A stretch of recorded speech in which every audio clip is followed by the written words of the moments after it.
국회의장 얘기를 안 할 수가 없는데 그냥 제 판단입니다. 이거는 당신은 추미애 후보가 지금 당선자 쪽으로 가 있는 것 같아요. 근데 우려되는 건 이제 투표는 의원들이 하잖아요. 당선자들이 할 텐데 당선자들이 과연 추미애 전 장관을 뽑을 거냐 이 부분에서는 이견이 있어요. 차라리 그냥 조정식 또는 정성호 두 분이 지금 후보로 올라와 있으니까 이분들한테 가지 않을까 이런 우려가 있거든요. 뭐 제가 제 표현은 우려입니다. 그러니까 그런 어떤 판세 분석이 있는데 위원장님 보실 때는 어떤 경우가 나올 거라고 생각하세요? 원래 이 관례상 국회의장을 선출하는 예. 그 모습을 보면 다선 우선이잖아요. 그렇죠. 그래서 육선 두 분이 일단 뭐 후보군에 계신 건 저는 이해가 되는데 예. 나머지 5선인 분들도 갑자기 또 등장을 하셨습니다. 네, 그렇죠. 다들 나라를 걱정하시고 민주당에 대한 애정과 뭐 충정의 그 발로라고 생각을 하는데 제가 아까도 말씀드렸지만 지금 대한민국은 비상시입니다. 그렇죠. 예, 정상적인 국가 운영이 되지 않는다라고 많은 국민들이 생각하고 계시지 않습니까? 그러면 이번 총선 결과를 정말 유심히 살펴봐야 되고요. 거기에 부합하는 입법부의 모습을 보여줘야 됩니다. 국회의장이 누굽니까? 입법부의 수장입니다. 그렇습니다. 대한민국은 삼권 분립이 명확하게 헌법이 정해놓은 그런 대통령제 국가인데 그렇죠. 행정 수반이 지금 국민들이 생각하는 그 역할을 못하고 있습니다. 입법부 수장인 국회의장이 서열 2위가 될 텐데요. 이분이 입법부의 역할을 충실히 다 이행할 수 있도록 대통령을 견제하면서 대한민국을 다시 제자리에 돌려놓는 역할을 해야 되는 책무가 있습니다. 그러면 저는 지금 국민들이 생각하는 그 추미애 제가 우리 의장님을 말씀드릴 수밖에 없는데 예. 그 민심에 만일에 설령 위반하게 되면 국민들이 또 걱정하게 되겠죠. 저는 그런 우려를 더 낳지 말아야 된다고 생각하고 네. 분명히 이번 그 의장의 임기는 전반기와 하반기로 나뉘거든요. 네, 그렇습니다. 그럼 민주당의 다선 의원 딱 두 분 계시니 전반기 지금 비상시국을 잘 이끌 개혁, 혁신 의장으로 세우고 하반기에 또 잘 소통할 수 있고 원만하고 유연한 그런 의장을 세우면 국민들 만족하지 않겠습니까? 그리고 대한민국이 좀 더 나아지지 않겠나 하는 생각이 들어서 왜 이런 혼란을 자초하는지 저는 사실 좀 이해가 안 됩니다. 안 된다. 또 하나 이제 국회 원구성이 논란이 될 겁니다. 지난 21대에도 한참 뒤에 했어요. 2달인가 늦게 했거든요. 원구성을. 이번에도 이제 상임위 배분 문제가 논란이 될 텐데 남영희 위원장은 어떻게 보세요? 어떻게 배분을 해야 된다고 보십니까?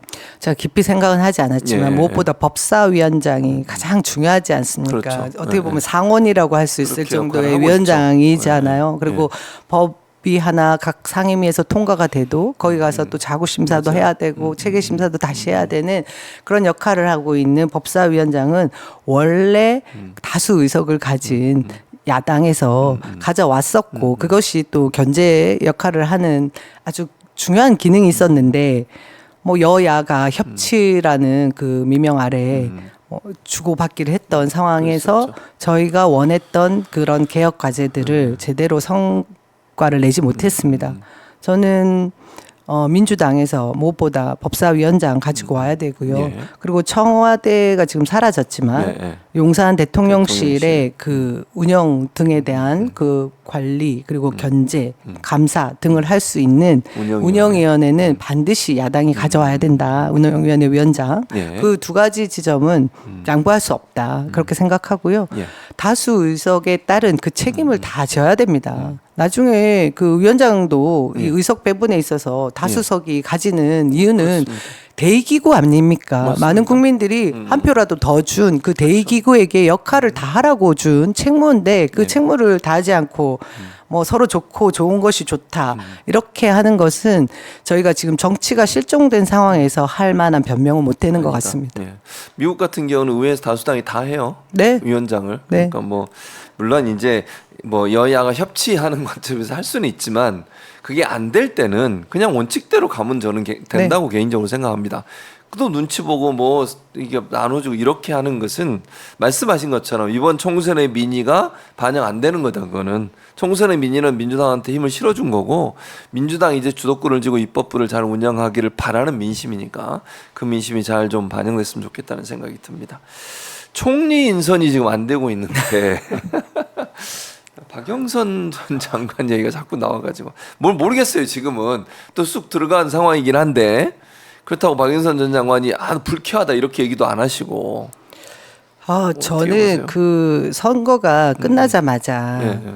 우리 민주 진영을 갈라치게 하는 아주 좋은 전략 중에 하나였던 것 같아요. 그리고 지금 정부와 국민의힘의 그 실정 등을 덮기 위한, 포장하기 위한 것으로 우리 쪽의 그 인사들을 뭔가 총리설이라고 해서 던져준 것이 아닌가. 그 우리 내부가 오히려 또 뭔가 갈라치면서 뭐 이전 투구하는 모습을 보고 싶어 했던 것 같습니다. 근데 그렇게 원하는 만큼 되진 않았죠.